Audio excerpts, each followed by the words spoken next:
గోపాలపురంలో వీరయ్య అనే రైతు నివసించేవాడు. అతనికి 10 ఎకరాల వరకు మాగాని ఉంది. దానిని సాగు చేసుకుంటూ తన 2 కొడుకులతో హాయిగా ఉండేవాడు. వీరయ్య పెద్ద కొడుకు సోముడు. వాడు చాలా తెలివైనవాడు. రెండవవాడు రంగడు. వాడొట్టి అమాయకుడు, అబంశుభం తెలియనివాడు. తన కొడుకుల 2 ప్రవర్తన వీరయ్యకు బాగా తెలుసు. అందువల్ల తాను చనిపోయిన తర్వాత తన ఆస్తిపాస్తులను పిల్లలు ఎలా పంచుకుంటారోనని దిగులు పడేవాడు. ఇలా ఉండగా ఒకనాడు వీరయ్యకు జబ్బు చేసింది. వైద్యులు కూడా అతడు బతకడని చెప్పేవారు. దాంతో వీరయ్య తన కొడుకులిద్దరినీ పిలిచి, ఒరేయ్ అబ్బాయిలు, నేనిక బతకను.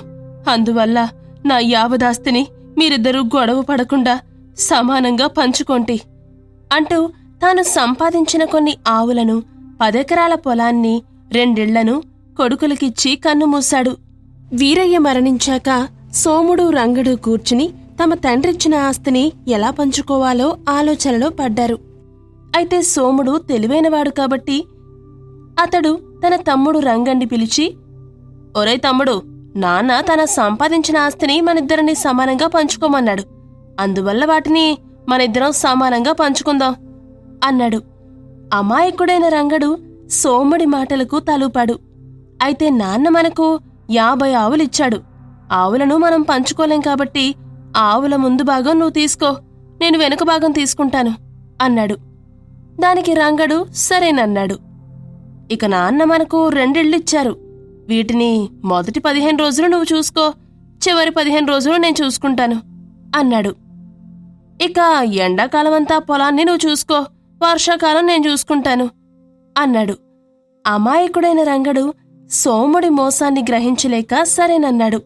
ఆ మరునాటి నుండి ఆవులకు కావలసిన ఆహారాన్ని రంగడు పెట్టడం మొదలుపెడితే సోముడు ఆవులివ్వగా వచ్చిన పాలను తీసుకుని వాటిని బజార్లో అమ్ముకుని సొమ్ము చేసుకునేవాడు.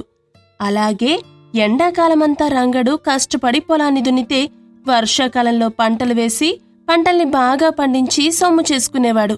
తానెంత కష్టపడినా ఒక్క నయా పైసా కూడా ఆదాయం లేకపోవడంతో రంగడు బాధపడుతూ తన బాధంతా ఊరి మున్సబుకి చెప్పుకున్నాడు.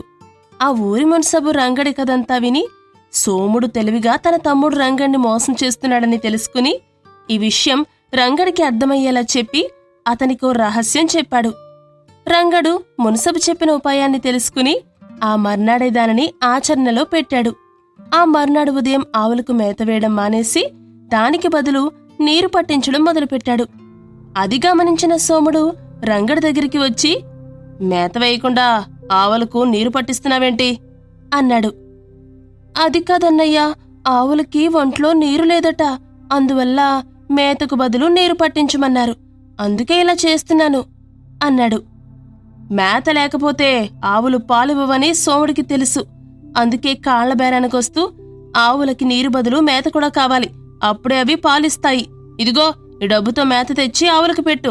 ఇక నుండి ఆ వచ్చిన పాలను అమ్మి మనిద్దరం చెరిసగం తీసుకుందాం అన్నాడు. ఆ ఏటి ఎండాకాలంలో రంగడు తన పొలాన్ని దున్నకుండా ఓ చెట్టు కింద మంచం వేసుకుని హాయిగా నిద్రపోయాడు. ఇలా కొన్ని రోజులు గడిచాయి. వర్షాకాలం దగ్గర పడుతుంది. పొలాన్ని రంగడింకా దున్నకపోవడాన్ని గమనించిన సోముడు రంగడి దగ్గరికి వచ్చి, వర్షాకాలం దగ్గర పడుతుంది, ఇంకా పొలాన్ని దుక్కి దున్నలేదేంటి అన్నాడు. అది కాదన్నయ్యా, ఎండాకాలంలో దుక్కి దున్నితే పంటంతా నాశనమైపోతుందట, అందుకే దున్నడం మానేశాను అన్నాడు. సోముడికి విషయం అర్థమైంది. పొలాన్ని దున్నకపోతే పంట ఎలా వేసేది? నువ్వు వెంటనే ఆ పని మొదలుపెట్టు, నేను పంట పండించి ఆ వచ్చిన పంటను సమానంగా పంచుకుందాం అన్నాడు. ఇక తను చూసుకోవలసిన 2 ఇళ్లలో అద్దెకుంటున్న వారిని ఖాళీ చేయించి ఇళ్లలో గోతులు తీయడం మొదలుపెట్టాడు. ఇది గమనించిన సోముడు ఇళ్లలో అద్దెకు ఉన్నవారిని ఖాళీ చేయించి ఇలా గోతులు తీస్తున్నావేంటి అని అడిగాడు.